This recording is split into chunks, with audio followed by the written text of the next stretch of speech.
Hi, I'm Steve Dyer. Welcome into the round pen today with this big Morgan horse. His name's Spider. He's a cool name and he's a cool horse too. And he has an interesting history or story.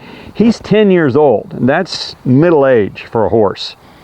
And the owner brought him to me a few weeks ago to get him started under saddle, teach him how to be ridden and so forth, because he's middle age and he'd not been ridden hardly at all.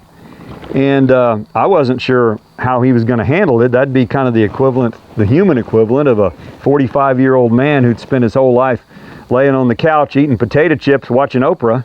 And, you know, his mom comes in and says, get off the couch, you're going to go learn to read and write and get a job. And you're like, what? But you know what? This horse has handled it well. And again, he's 10 years old, so he's got a lot to learn, but he's got a really good attitude about it. And he still has a good 10 or 15 years ahead of him that he can be ridden, he can be shown. He's bred to be a dressage horse, which is kind of like the Lipizzan or stallions, the kind of dancing type horses. That's what he's bred to do. And he is really talented. I have no doubt at all that he can be really good at it. But here's how that applies to you and me. You know, we kind of tend to think, well, I'm a little bit older. You know, I'm not gonna, you know, everything I've done for God or for the humanity, it's all in my past. And that is absolutely not true. Not true at all.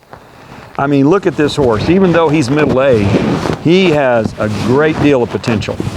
Great opportunity to do some significant things. And so do you.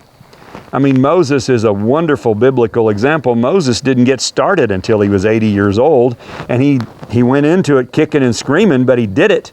And God used him in mighty ways. And so you may be 60 or 70 years old and think, well, I'm just going to lay around here and watch reruns of Andy Griffith till I die. Come on.